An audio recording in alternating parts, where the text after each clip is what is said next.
kind of tongue-in-cheekingly been calling this an SF State supergroup, and that's kind of a joke, but truthfully, these people are all writers that you should keep an eye on, because they're each unique and each doing really powerful and really original work. So without any further ado, I'm going to bring up the first reader, Amy K. Bell, one of my classmates and one of those amazing writers.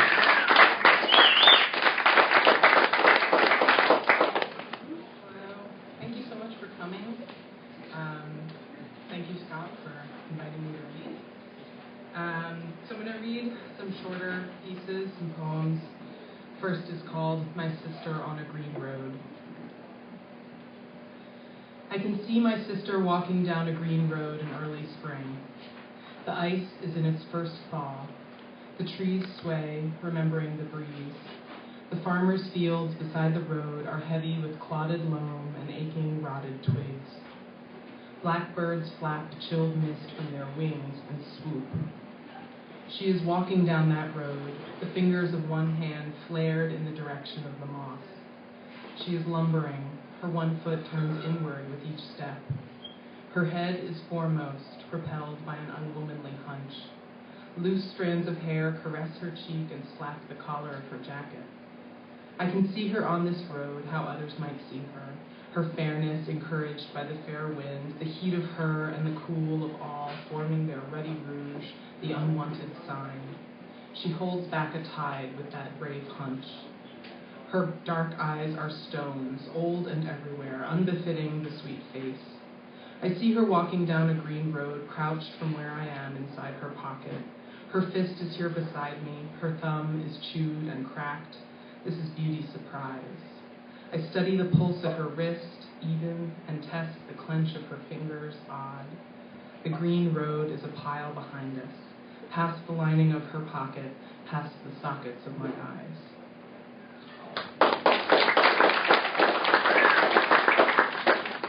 And this poem is called I Cannot See the Shoots at Night.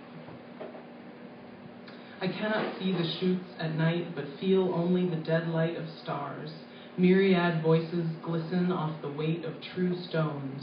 True rocks, rocks are true. A seed contains a plant, conditions make the plant true.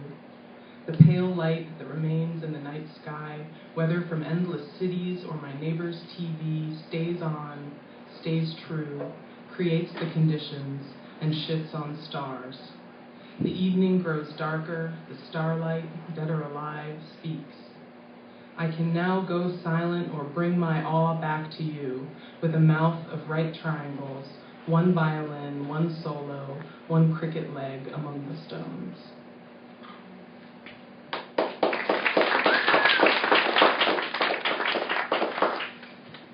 Okay, and this is a bit of a longer one, which I wrote after seeing some phones that my friend who's an artist in LA had made. Her name's Marissa Maltz. She makes these Mo phones, and they have things attached to them, so it'll be like a log, and it has an iPhone case in it, and you hold a log up to your head. So I thought that was cool, and I wrote this after that. It's called Phone. Okay. Hank Skeel stands at the entrance to Club Throb, the hottest, keeping watch over the VIP guests as they ooze in with perfect timing. The regular guests come wide-eyed as they please, and Hank can't blame them. He bars the inelegant riffraff, the dirty phoneless. A step inside the club, Ben leans away from Betty's gooey lipstick advances. She's already at my neck, Ben says into his phone, which is shaped like a stubby black billy club, or is it a small baseball bat?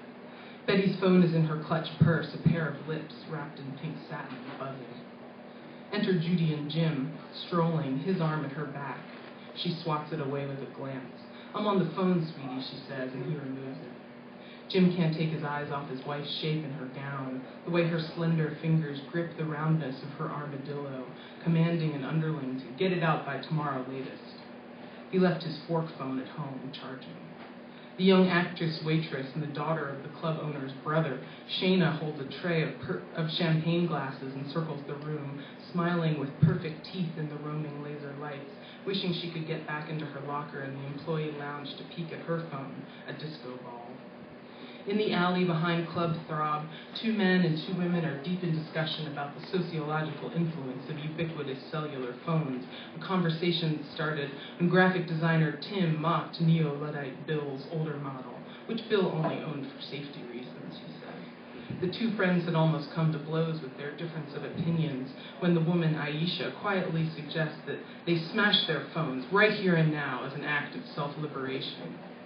Tim, Bill, and Aisha do it. They crack the outer cases under their shoes, spreading the remains of Tim's red handkerchief, Bill's blue rotary, and a dried flower onto the pavement. They separate the inner motherboard from its wires with their heels. Silicone and bits of glass ground into the grime of the pavement make them feel wild, accomplished for a moment. A thread of loneliness tightens. They watch mutely as Bill struggles to light the blue curly-Q cord of his destroyed phone on fire, like the wet fuse of a bomb. Their remaining friend, Aparna, the one who couldn't bear to smash her phone, jogs to catch the bus, hands gripped tightly around it. It's a tin of mints. Back inside, the Anderson family, Mom, Dad, Penny, Michael, and baby Alex, stand in a cluster by the podium, waiting patiently, each holding green pear phones. Penny and Michael are embarrassed to be seen with their parents, who are sorely underdressed. "This place is packed," Penny whispers. Michael holds his phone like a platter to his chin, in loudspeaker mode with someone, and says, "I think they're about to get started." Mom texts Dad about Penny's weight problem. Alex is in Mom's arms, slobbering all over her phone. The beautiful and normal-looking people have all gathered by 10 p.m. when Hank Steele hears his boss speak into the phone in his ear, "Close the doors, it's starting." A cascade of synth bells falls over the eager audience. "The dais is positively cinematic," mouths Judy into her armadillo. A large platform, its floor painted in thick black and white stripes and covered to extravagance by a mound of dark red roses. A black velvet cloth has been draped over a glass case that sits atop the flower mound. Under that black cloth lies the thing we've all been invited to see. The percolating silence is deafened, maddened by anticipation. The crowd sets their phones in camera mode, fingers hovering over the button. Taking her cue from the silence, the model, whose name is Poe, emerges from the employee lounge. She is naked, her body painted entirely silver up to her hairlines, her nails and lips a lush red. The waitress standing in the hallway gasps as she approaches the stage. Her gait is slow, a slow-motion bullet of a woman. "I am a juggernaut," she thinks to herself, slow and without inertia. Poe ascends the dais on black and white steps. She turns to face the audience, orienting herself to the street outside, the city beyond, as the boss instructed her to do. Poe bows to them all. Everyone bows back, even Mom and Dad, though it's not their custom. Poe takes 3 steps backwards to stand beside the covered case. She lifts her silver arm and places her hand on the black velvet. In a slash, she whips the cloth away. The lights swirl and land. It's the new phone. Its body is chrome silver and gleaming darkly, like mercury molten in the lights. It's wider at the base and narrows into a soft point. A bullet. Loud clicks of photographs being taken, the light of individual phones held above the heads of the crowd, pulled down to the chest and repeated. Excited messages dispersed, which reach out to the ends of the earth. From the wings, Hank Steele stares at the bullet phone, motionless. "So sleek," he thinks, "so beautiful. I believe I'm in love," he says to no one.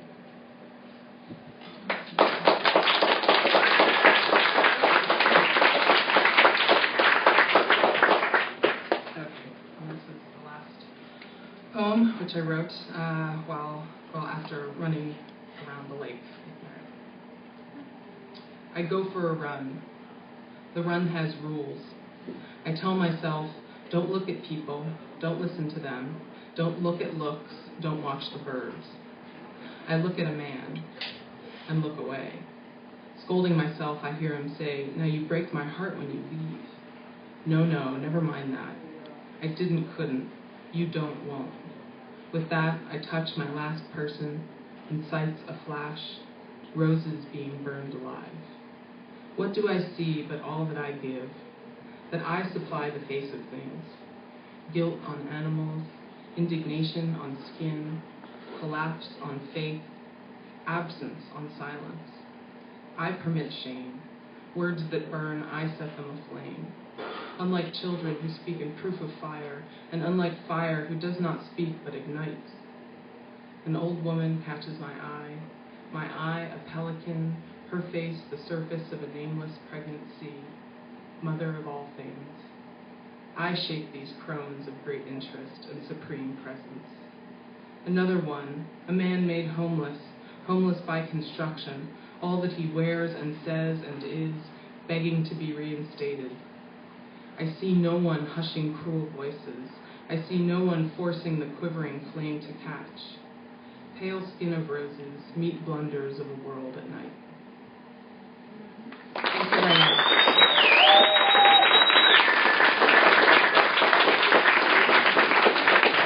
All right, that's Amy Kate Bell. And I forgot to mention before, there's a merch table in the back, and most of the readers tonight have small to medium-sized things for small to medium-sized prices, so you should definitely check it out. Our next reader is a dear friend of mine, another SF State graduate, and honestly, one of the best poets I've ever known. Her name is Jennifer Brown. Come on up, Jennifer.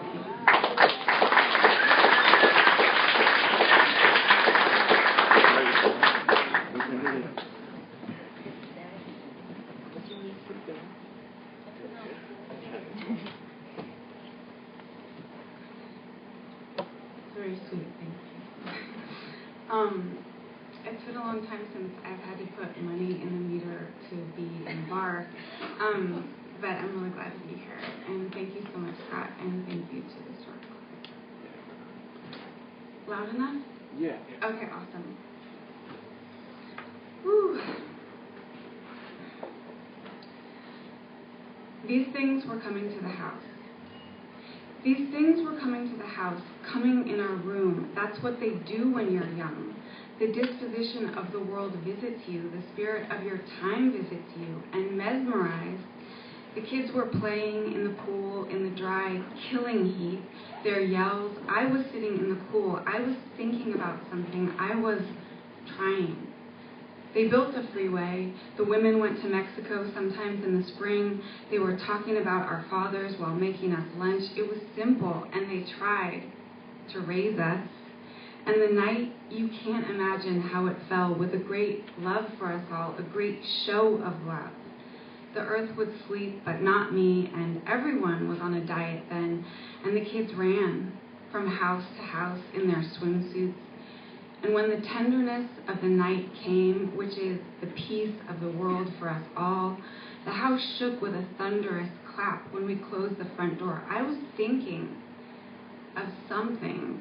I was waiting to understand. I was trying.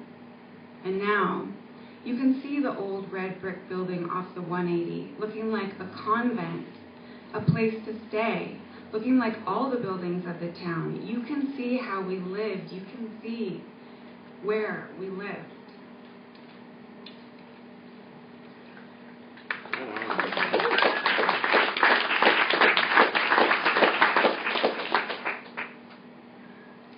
The Tears of St. Larry. I can hear your house, a meandering and cracking kind of cry. We all know it rained that day in summer, that the wind rushed up the trees, that the light of the sky went out, that the carpet was wet, that everything went wrong, that winter came. Of course, because it does, and it will. The air is thick and calm now. I tried to love again after you. I tried to love a man who'd been in the war, but I never did. I found myself sweating in his sun-drenched room in the spring, with voices sailing in from the neighbor's yard. I tried to love a man so dispirited and undone, he could hardly talk, and he sucked the air inward when he laughed, instead of letting it out. I am not wondering why you left. I'm wondering why you told the officer you married the wrong woman, why you hid in the woods. You said you were going to watch the Perseids shower from the sky, the meteors flash and burn around the atmosphere at dawn. I could hear them too, like fire, as we rolled through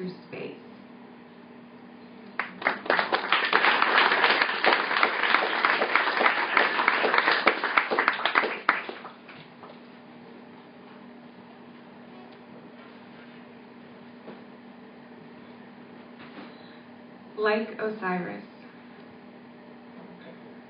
Like Osiris, I was chopped up into pieces and thrown on the world. By that burning lilac bush in the back of the school, by the side door, where no one came or went too much, but I did sometimes, and it was humming. It was overflowing itself, so wrong for the dragging, cold, white day. There were unwieldy metal doors coming to the end of the winding hall with its mysterious extra length near the math classes. Someone was a teacher's assistant with her long arms, her thin wrists. She was one of those girls you never thought about, but who had an odd gracefulness and wore her hair in an unsettled ponytail and drank beer with boys somewhere. And there she was in the room at the end of school, unconfused. And I remember the light was growing. We were going to fly out of that place. And you would will yourself down the hall, fantastically thinking that's unusual about everything that had ever happened.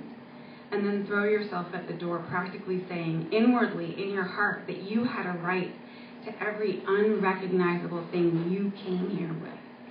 And then you would happen upon the dazzling light and that confounding tree. And I would always laugh then. The bees were swarming, and out beyond that it was wild. And a boy from our class had fallen far from up in the trees, never to walk again. One day I burst out, coming from the darkness of the place, the underworld of hallways and cantankerous doors, and Mr. Walker said, "Isn't that someone's perfume you're wearing?" And I said, "Yes, it is." And I was still just a kid mostly, and I smiled and walked away.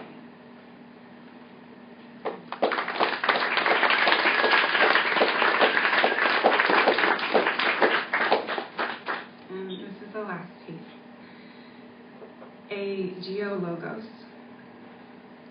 Oh, Gilbert, this astronomical body has done something uncommon. It's hard to say when, but you see, ever since fall came, ever since the house on Occidental, ever since the leaves on Cales Avenue and the uplands and the blue night on Genoa Street, what has been done is not unknown.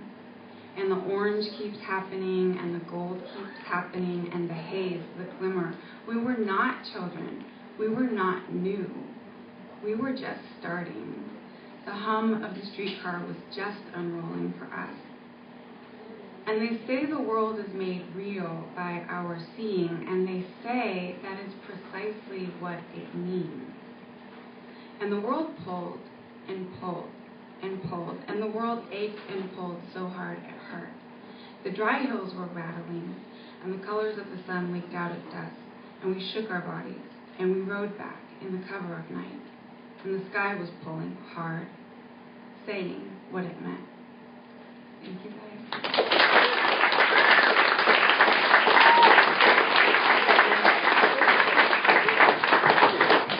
Jennifer Brown. Pretty damn good, right? All right. Our next reader is honestly one of the most interesting writers I've ever come across. I've never read anybody's work that is anything like it, and it's not just unique, it's fucking amazing. It's like you walked into this junk store that you've never seen before, and every single item around you was the most fascinating thing you've ever seen. And half of them you didn't know what the hell they were, but you wanted to, you know? And really, that's Justin, etc. So he's our next reader.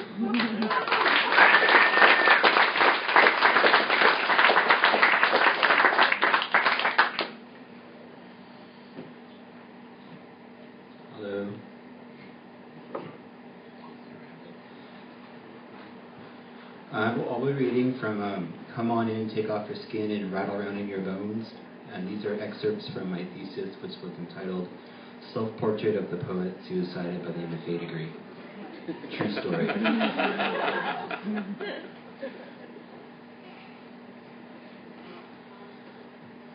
Definitive juxtapositions with metaphors as explosive as a powder keg and a hot air balloon.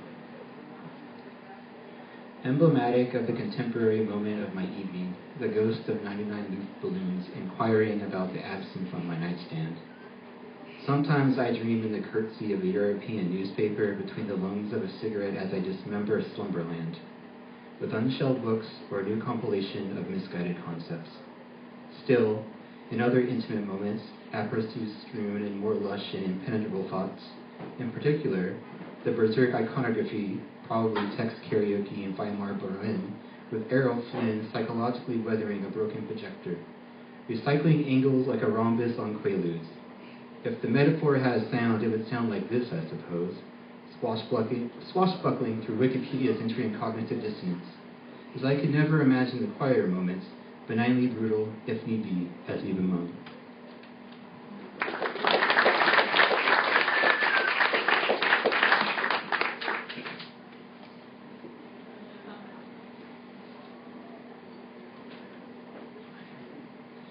This is for a conspicuously absent friend. If I imagine Joseph Burgess as a sonnet and Ted Berrigan's the sonnets. It was too late. I had already begun to stash 60-watt light bulbs up her skirt. Dear Harry, it's 3:21 a.m. Stop singing Coconut Woman. What we need is Anne to be a little less difficult. It's time to unholster these fairy tales, her shoulder blades of prom photos and butterfly knives, her heart of backgammon moves in Braille, hidden in a dialogue of days of our lives. But it's hard when her disarmed smile is a woodcut of a Joe Brainerd Nancy tiptoeing by a Tulsa nightlife, filth, gin, a slut. It's the Stations of the Cross of the palindrome's trauma that reconciles the stiletto afterglow of such herald, histrionic clouds, and I'm awake because my heartbeat is too loud.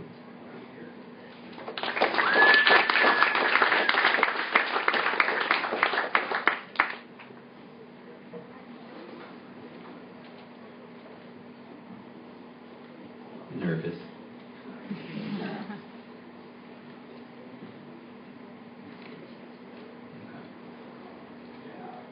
This is candle wax on the green grass, or the periodic multiplication table of elements. Hurry up, where you are perhaps dreaming of Central Valley countryside or downtown Oakland, California basement apartments. Deutsche gramophone conductors interpreting the merry-go-round broke down, enthrall imaginably to Looney Tunes femme fatales. No, that's probably a faulty emotion. We most likely need San Francisco City Council meetings, as seen fuzzily through a pair of 1950s Rembrandt UHF bunny ears. Or snow falling on weeping willows. The slender legs of Tina Turner dancing the brinca. Oh, how we become startled to find ourselves in our own personal snug harbor of such renowned, ridiculous reverie. Correspondingly, I put a songbird in my throat to wreak havoc with the voice recognition software. This is crucial because it is there we are introduced to the lyrical I, as in, I shock myself, taking a style FS45 weed trimmer to a bed of geraniums. Yet, I never thought this day would come, reading blazes and drawers on the Trans-Siberian Express toward Vladivostok, or chasing a ground squirrel across a golf course in an April rainstorm. Oh, where will you find me now, my love whispers, of something collapsing and being built simultaneously as she pulls a Tijuana Bible from her Frederick Mellinger of Hollywood Mayor Booth Hayne Moore. The catalog said it was 1964. So I name a blue heron deep throat and rent All the President's Men from the old video station on Wilshire Boulevard. The palm trees erupt. Oh, what a tremendous time we're having. Emily Dickinson analyzing Donna Bartown short stories, Charlotte Rampling reading Dick Tracy comics in the 40s on a St. James Chase from J. Robert Scott. But the typewriter ODs as I shoved the aforesaid flower into a 1929 Pierce Arrow radiator, thinking of ecstasis and the angriest man in jazz. The tiny particulates dusting my copy editor's ducky brown wingtip shoes, a Le Facheux revolver, and a Rand McNally World Portrait desktop globe. I heard everything disappearing. I want to make mistakes and fall in love, I whisper, thinking of her pretty blue dress as it liberates the lust of many a wallflower. One can speculate that his romantic hopes were unfulfilled as she tells him to slow down. It's the serial crises of imagery, envisioned as hand-to-hand combat with dinosaur fossils. As I adjudicate the brass tacks of another dream. Oh, the wine tasted like a marching band in the rain, I thought, and I had poured another glass to McMahon's D&EA. Everything I will have done is symbolized in the past perfect future, a paper full of trouble. It's the matter of my pop culture references will be forgotten in a couple of years. i.e. Willa Cather with her Beats by Dr. Dre headphones.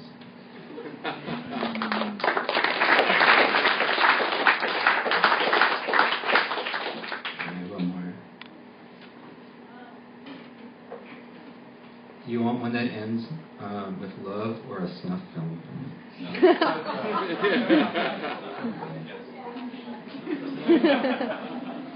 I only watched Death Wish to see Olympia Dukakis.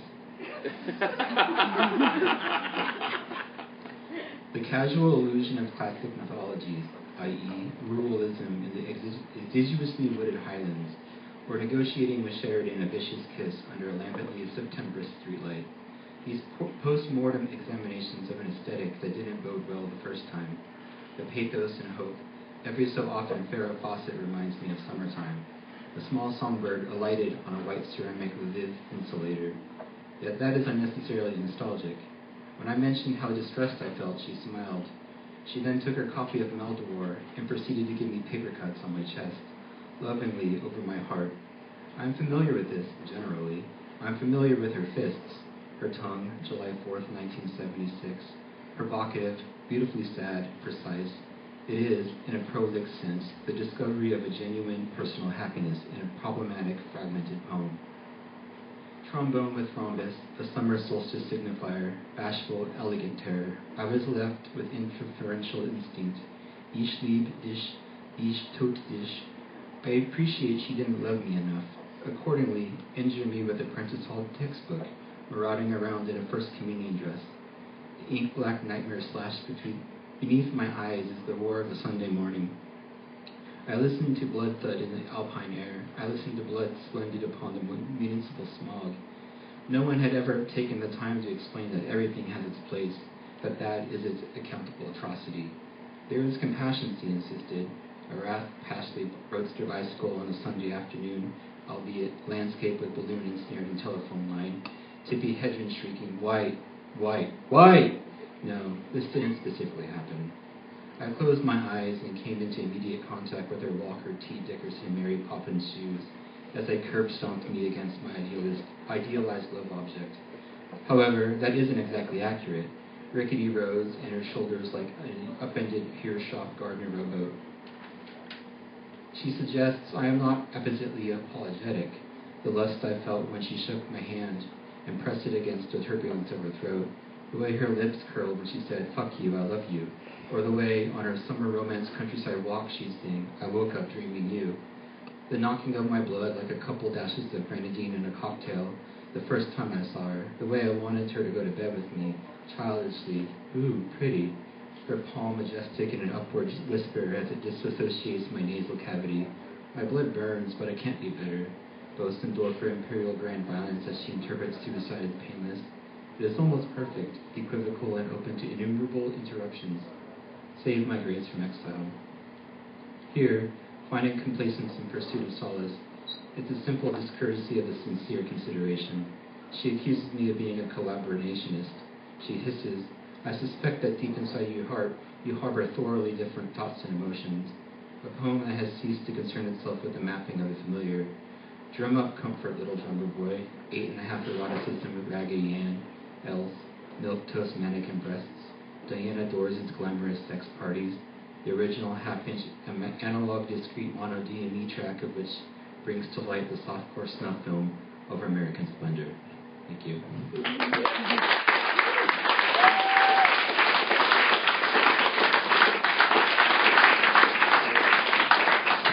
Justin, etc. Our next reader is yet another amazing poet that I know, and I know it gets boring to hear me say that over and over again, but truthfully, when I think about Matthew Sherling, I think about someone who has a very clear, a very direct, and a very precise voice, and just kind of a quiet truth about the things that he writes.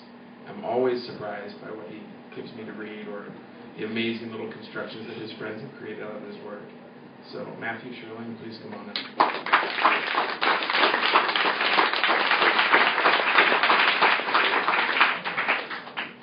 Hello. The first poem I'm going to read, Paul Hoover, thanks for coming. The first poem is called What? And I have mini zine back there for $1 if you want to buy it. The cover was made out of my old clothes. She's holding it up right there, but nobody's looking. That's cool. So, this one's called What? A man sleeping on the back steps of a mall has memorized the greatest poem in the world. When he wakes up, he recites it to himself. I say, "What is that?" He says, "What is what?"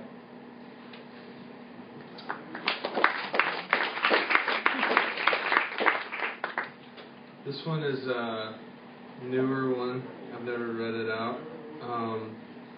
It's called Really Hot, which is kind of like, I feel lame when I say that for some reason. But I like that title and I'm kind of attached to it, so I'm going to keep it.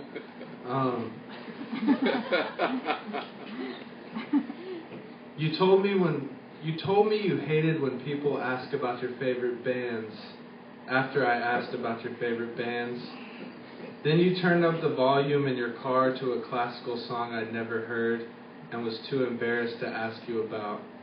You told me you love watching people have sex, that once you watched a couple on a beach in Spain and it made you really hot. You pointed to a woman in the bar and said she looked like a housewife, then asked if I wanted to have sex with her while you watched. I kissed your face when I left you that night, and you moaned as if you just watched me kiss the face of someone else.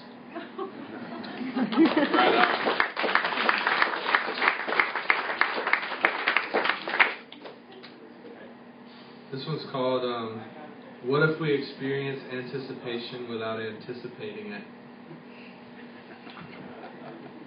Things get so big when the moon is down. The world looks comic on the opposite side of the sun. My walls are the colors of a sky about to rain. A green blanket stretches across my bed like a pasture, and the umbrella in the corner is wide open. Yeah, my poem's really short. I like brevity for some reason. We're living in the ADD culture. I want to speak to that.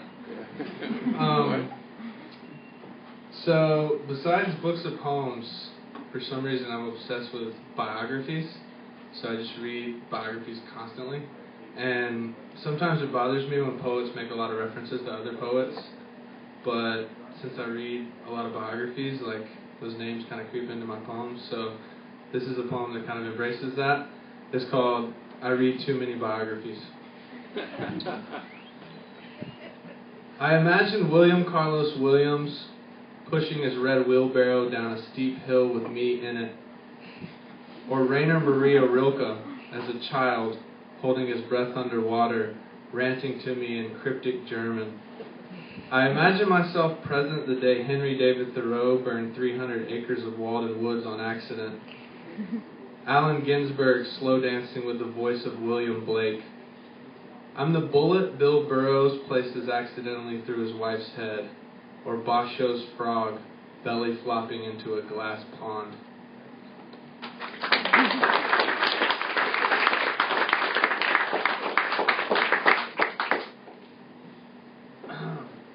This one's called Ponytails. It's another one of those poems, or the titles that kind of feels like a little lame, but you'll see why it's called Ponytails. A 27-year-old woman makes love to a 27-year-old woman, each finding pleasure and tying their ponytails together so they can't see each other but have to move in unison.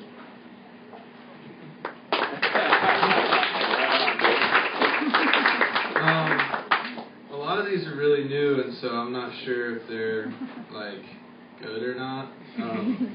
They're very young. This one is very new, and it's called The First Scene of My Life Film.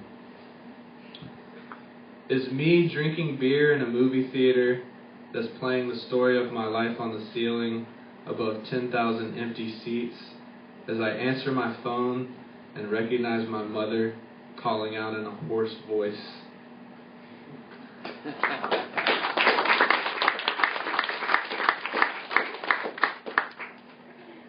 This one, I'm from Georgia, the southeast, and I went there in May for 3 weeks to visit family and friends, and I wrote this while on the airplane. It's called "We Are What We Save." I never want to wake up and never want to sleep. I keep hearing my voice without speaking. Life is like pissing in an airplane bathroom. You're locked in alone, and someone's always waiting on you.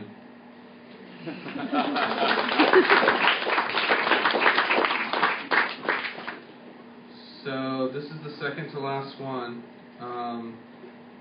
Justin was in my class where it's called mapping, where we were supposed to write about place. And when I first moved to the Presidio by Baker Beach, my first project in that class, I wrote about that area, living there, walking around, going to Baker Beach, and this is really the only one I've kept from that whole assignment. It's called "While I Trek Along the Road by Baker Beach." A car full of young women honks and smiles at me, and I realize I've never been honked and smiled at by such attractive young women. Then I remember girlfriends of mine who felt objectified when guys honked and smiled at them. And I understand why someone could feel like an object in that situation, but when these women honk at me, I smile back.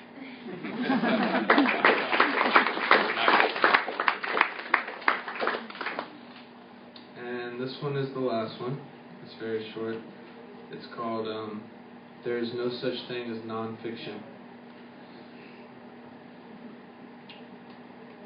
If the political is personal, then poetry is snot in a small girl's nose, or a hippopotamus eating a barrel of poignant marijuana. Thank you. Thank you. See, what did I tell you? Matthew Sherling. Next up is, I don't know what else to say, really. I mean, this guy writes really amazing, like, soul-bearing work that somehow manages to be completely original and completely sincere without any sense of pretense whatsoever. And I'm just really, really happy that he agreed to come here and read, because he's also one of the co-curators of the next Legs event that's happening down at Telegraph after this. So please welcome up Daniel Suarez.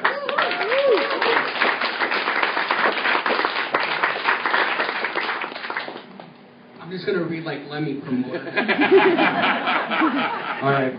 So, there he is. My red-bearded brother by another mother, Jason Scheinheit's in the back. Yeah. And I just want to say that I'm humbled to be reading here with friends and to have friends here to make new friends.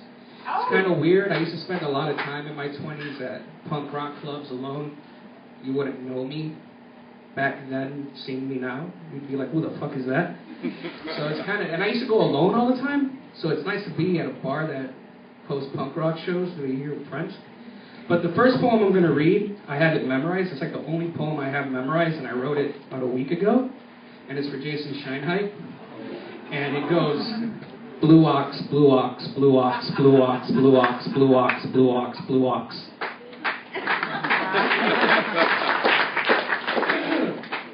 All right, and this poem is, now it gets real. All right, it's for a globe-trotting friend of mine.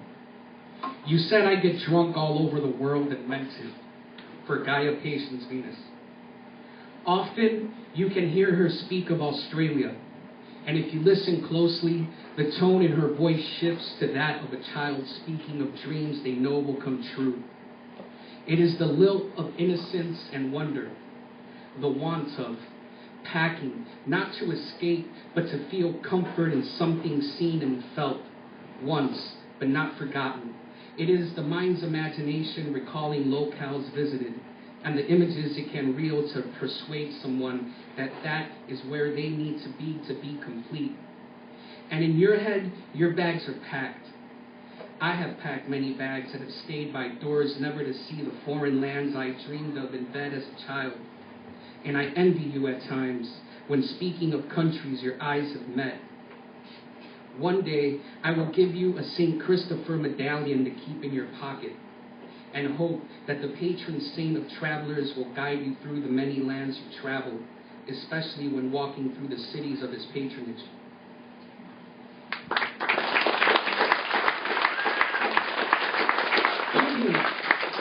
And this is called The Reality of Life's Many Clusters. It's after John Ashbery's Hard Times. This is a retelling of Orpheus and Eurydice. Life, as well as hell, has its judges and cashiers, and we pay out dearly with our hearts. The future is just that, and we were all born into the present with our mother's myths. Years prove they are recursive and that history repeats, but love will sustain. Itself adapts to itself. Heartbreak has a way of contorting our perception of life, and we long at times to become the oyster swallowing that grain of sand, hoping it will form that pearl in defense from irritants that penetrate the mantle shell. In Cocteau's retelling of Orpheus, mirrors were used to move between worlds. Right now, that mirror is the ocean, and beneath its waves swims a lover twice lost.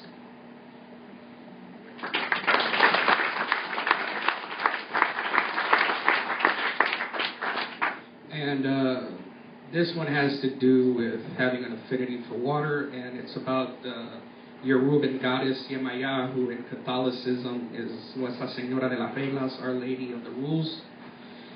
So it's kind of a Santeria poem. So Yemaya, standing on the beach, taking on the stars and cold wind. I should have built you an altar, burned a blue 7-day candle, and placed a honey-smothered watermelon in a bowl for you before coming here. I could have brought you that melon and sat it down on the shore for your waves to engulf. I don't even have 7 pennies for 7 wishes to cross myself with and drop into the ocean.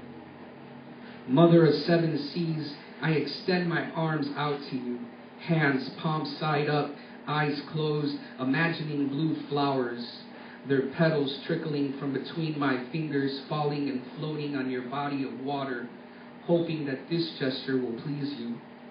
Protector of children, I come to you tonight disguised in the bodysuit of a man, but I will stand beneath your crown of moon and stars and strip my flesh, presenting the unprotected child, fetal positioned in my chest, who needs your compassion and nourishment.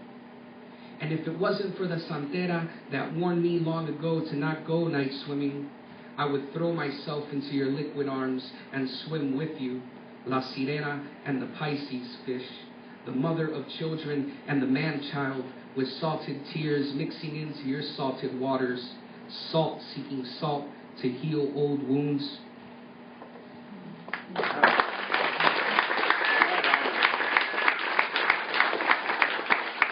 Alright, so basically, I don't really like YouTube, but Bono said in a song that every poet's a thief.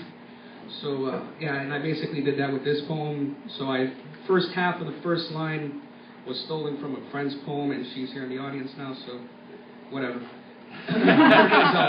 So here we go. I want to open up, tell you the characteristics of Pavor Nocturnus disorder. I've been told it's uncouth to write confessional poems, especially while Nico's Chelsea Girl plays on a 1950s Stellman portable record player. But I am tempted to explain how the grooves of that first pressing 12-inch vinyl are encrypted with the inhibition of aggression, self-directed anger, passivity, anxiety, impaired memory, and the ability to ignore pain. How the features of that record were pressed into me at 4 years of age, and they're the reason for my insecurities and overly apologetic nature. But this is not a confession. I am not looking for penance, because the nights where I would bolt upright, eyes wide open, screaming in the middle of the night, sweating, bruised after thrashing in bed were enough. For the body can only withstand so much, and the unconscious mind needs rest, and this needed to be said plainly.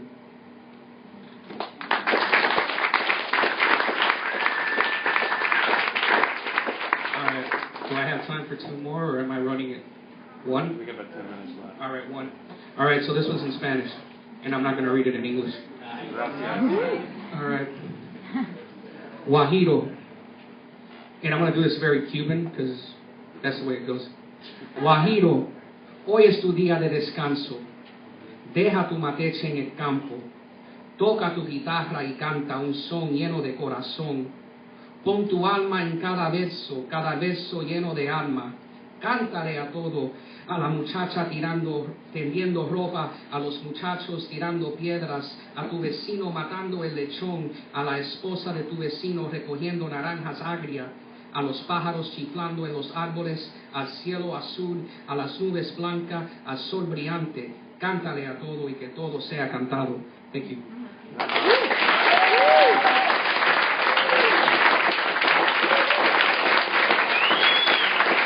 Suarez, everybody. All right, so finishing out our reading this evening is yet another dear friend of mine from SF State. And Mike and I were lucky enough to work together on the literary magazine that graduate students produce at SF State called 14 Hills.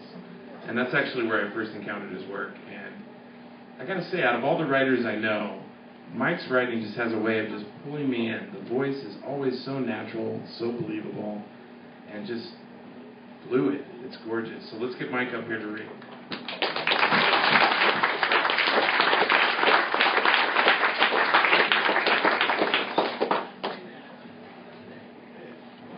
Hey, thank you for coming out. Thanks, Scott. This is the first couple of pages of a new story. I took your theme of skinless and raw and all that very seriously.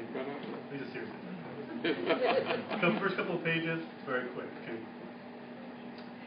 And with everything else, that same week, G.G. Allen died.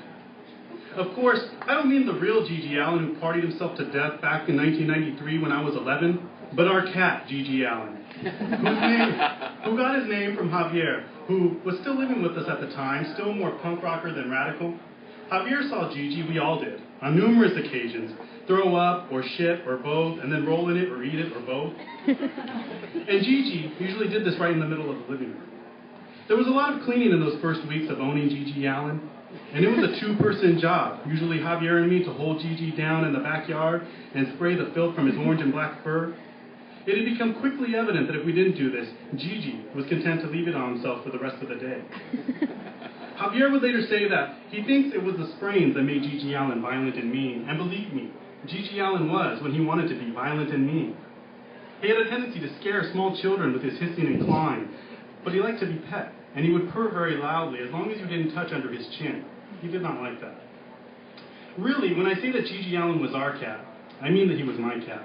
But only because out of everyone who came and went over the last 8 years, including Javier, I was the only one who stayed living at the house on Colby Street, where everyone else eventually grew tired of being so distant from everything, of being pushed up against the fields and the mountains in East Ventura. I bought food for G.G. Allen. I got him his shots when he needed. So it was my door every morning that Gigi would push open to come sleep on my guitar case at the foot of the bed, until my alarm went off and he jumped out of my window to spend the day hunting field mice. It was sad to see G.G. Allen so flat in the middle. His legs had been twisted around the rest of his torso, the bugs already swarming around his entrails. His fur and skin looked easily torn like paper, but I was thankful that his eyes were closed. It was getting dark, and I was tired. Having just finished my shift, I hadn't gotten much sleep the night before because my band, the Predilections, had been playing a show at Jolly's to get ready for the upcoming tour.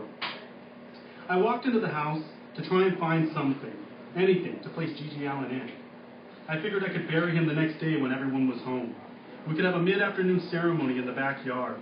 Out of the 5 others that lived there, I was the only one who didn't work mostly at night, bartending or ripping movie tickets or clerking at a liquor store. None of us worked full-time.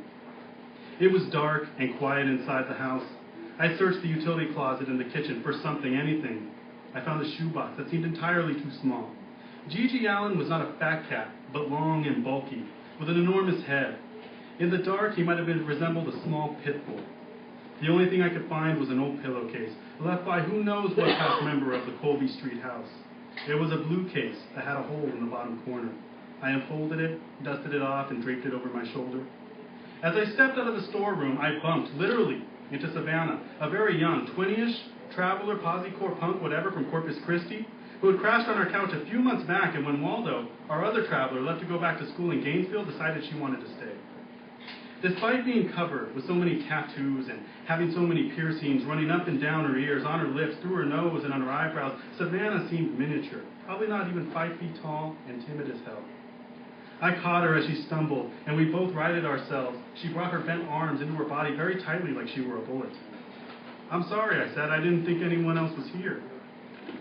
"I get Mondays off now," she said. She looked at the pillowcase and asked, "What are you doing?" "I have some bad news," I said. She immediately puckered her lips and then clapped her hands around them. "Are you all right?" I asked. "Bad news makes me uncomfortable," she said. "I'm sorry, I just get nervous easily." I didn't really know Savannah that well.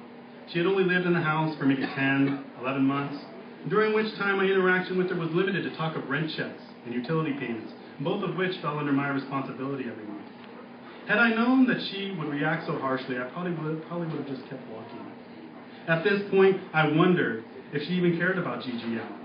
I had never seen her pet him, but on quite a few occasions, I witnessed her throw Gigi out of her room with very little regard as to where he would land. "The cat died," I said. Her hands seemed to tighten around her lips, and I thought I heard a small noise escape her, like a squeal, but I couldn't be sure. Then she laughed, but stopped herself immediately. Even though her hands were still in front of her mouth, I could see the corners of her lips fighting not to form a smile. She lowered her hands from her face, took a long breath. "I'm sorry," she said. "Of course that sucks. That sucks, that sucks, that sucks. About your cat, I mean. I don't know why I do that. I did the same thing when my grandma died a few years ago. I just can't help it. I know it sucks." At this point, I wasn't even looking at her, but rather toward the window. It was almost completely dark now. "No worries," I said, and walked out of the house, pillowcase in hand. The gutter was empty. I stood on the sidewalk and peered as far as I could in either direction. The streetlights came to life with a loud click and buzz, and though this helped my visibility, I still could not find Gigi Allen's carcass. I walked a block, first in one direction and then the other. I even crossed the street. I looked in neighbors' yards, inside houses, under cars, inside bushes. One garage door was open. 3 houses down, Mr. Espinosa. He was in there working on his old cars like he did every night for the last 8 years that I had been on Colby Street. "Mr. Espinosa," I called to him from the garage door. He looked up from the hood. "Yes, what is it?" "You haven't by any chance seen my cat around here, have you?" It wasn't as though I thought Gigi Allen was actually still alive. I mean, I had seen him lying there, twisted around himself, ripped open and bleeding in the gutter just a few moments ago, but I did not know what else to say. "Big fucker? Orange?" Mr. Espinosa said. That'd be him. Not that I can remember today, but I would be careful, kid. Lots of coyotes this time of year. Lots. See them roaming around here in the fields? I'd lock up your trash, too. I turned around and walked toward the driveway, back over to the house. I took one last look into the gutter. In the small moment that I had spent with Savannah in the kitchen, the dead body of Gigi Allen, the cat, had been swooped up by some scavenger, come in from the adjacent strawberry fields. I swung the blue pillowcase over my shoulder and walked back towards the door. That was the second time that day that I was devastated by loss. Thank you, everybody.